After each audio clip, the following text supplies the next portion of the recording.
श्री वृंदावन बिहारी लाल की जय। श्री सद्गुरुदेव भगवान की जय। श्री राधा रानी सरकार की जय। सच्चिदानंद रूपाय विश्वोत्पत्त्यादि हेतवे तापत्रय विनाशाय श्री कृष्णाय वयं नमः। एक बड़े ही संत हुए हैं, संत माधवदास।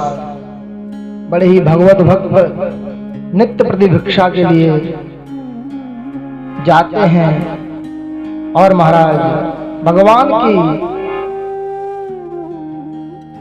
लीलाओं का ध्यान करते हुए, नाम का स्मरण करते हुए, जाते हुए भिक्षा मांगते हैं। भिक्षा करते करते एक मैया के घर के पास पहुंचे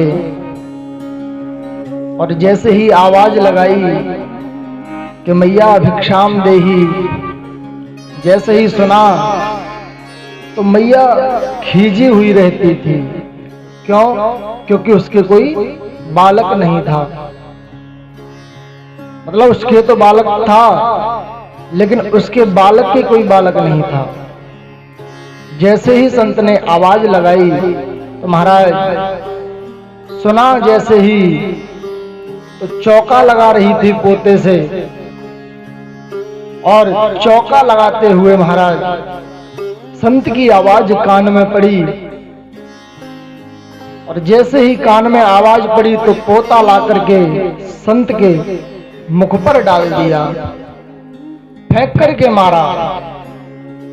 संत ने वो पोता जो है उठा लिया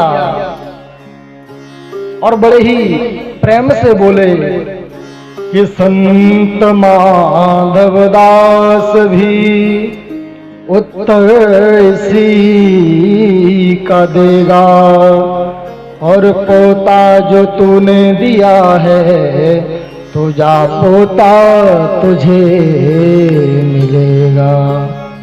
अरे मैया, तूने हमें पोता दिया है तो आज हम भी कहते हैं कि जा तुझे भी पोता ही मिलेगा। और महाराज संत वहां से चले गए और कुछ समय बीता और महाराज उन संत ने उस पोते को ले जाकर के जल में डुबोया और जल में डुबो करके उसको साफ किया है। वह संत का सानिध्य प्राप्त करके पोता अपने आप को धन्य मानता है और बड़ा ही सुंदर भाव उसके मन में आता है कि धन्य है सत्पुरुषों का संग, बदल देता जीवन का रंग। धन्य है सत्पुरुषों का संग, बदल देता जीवन का रंग। पोता था रोता था पड़ा जहां रक्त और पीव, चौके में फेरा जाता मरते थे लाखों जीव। आ गया था जीवन से तंग, बदल देता जीवन का रंग। धन्य है सत्पुरुषों का संग, बदल देते जीवन का रंग। जल में डाल के साफ किया, फिर दीना घृत में डार, और इसी तरह हरि मंदिर पहुंचा देखा ठाकुर द्वार। इसी तरह हरि मंदिर पहुंचा देखा ठाकुर द्वार, और बन गया पूजा कार ढंग। धन्य है सत्पुरुषों का संग, धन्य है सत्पुरुषों का संग, बदल देते जीवन का रंग। झूला करूं आरती ऊपर, गरुड़ करें गुणगान। झूला करूं आरती ऊपर, गरुड़ करें गुणगान। देते हैं मेरे प्रकाश में, देते हैं मेरे प्रकाश में दर्शन दीनानाथ। आशीष अंधे और अपंग, धन्य है सत्पुरुषों का संग। धन्य है सत्पुरुषों का संग, बदल देते जीवन का ढंग। इस प्रकार से महाराज वह पोता जो है अपने भाग्य की सराहना करता है। और इधर उस वृद्धा बुढ़िया के घर में एक पोते का जन्म हुआ और वह अपनी सखी से कहती है कि अरे सखी, मैंने तो संत का अनादर किया, लेकिन धन्य है संत, धन्य है संत, मैंने इनका अनादर किया, लेकिन कृपा उनकी इतनी है कि मेरे घर में आज पोता खेल रहा है।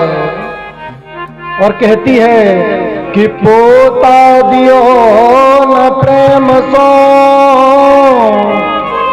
और सबस दीनो मार।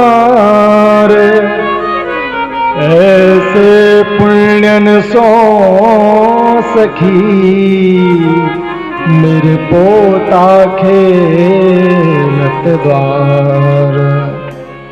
मैंने तो क्रोध में आकर के पोता उनको मारा, लेकिन धन्य है संत की कृपा कि मेरे घर में आज पोता खेल रहा है। और सखी, यदि मैं ऐसे संत को देती प्रेम प्रसाद, तो घर में सुत उपजते जैसे ध्रुव प्रहलाद, जैसे ध्रुव प्रहलाद।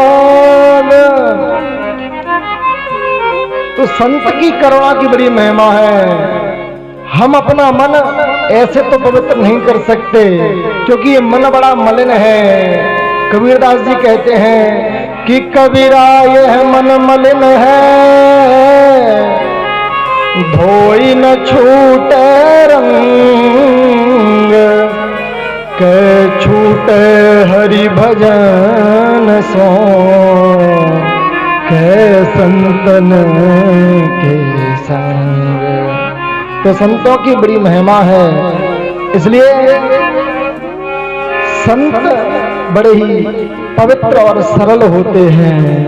गोस्वामी जी कहते हैं, क्या कहते हैं कि बंदो संत सज्जन चरना, बंदो संत सज्जन चरना। दुख प्रद ओ भय बीच कछु डरना। वृंदावन बिहारी लाल। तो यह जो हमारा मलिन मन है, ये या तो भगवान के भजन से शुद्ध होता है और या फिर संतों के संग से। संत माधवदास ने पोता को मारा फेंक करके, और उस पोते को उन्होंने स्वीकार किया और उसको प्रसाद मान करके उसके बदले में उसको पोता प्रदान किया। तो संत हमें जो कुछ भी प्रदान करें उसे हमें हाथ जोड़ करके श्रद्धा के साथ स्वीकार करना चाहिए, क्योंकि संत का प्रसाद कल्याण ही करने वाला है, वह कभी किसी की हानि नहीं करता। इसलिए हम सब जितने भी भक्त वृंद हैं, श्रद्धालु जन हैं, उन सबको संतों का सदैव सम्मान करना चाहिए, क्योंकि संत बड़े सरल होते हैं इसलिए संतों का आदर करें, संतों का सम्मान करें, क्योंकि संत और भगवंत में कोई अंतर नहीं होता।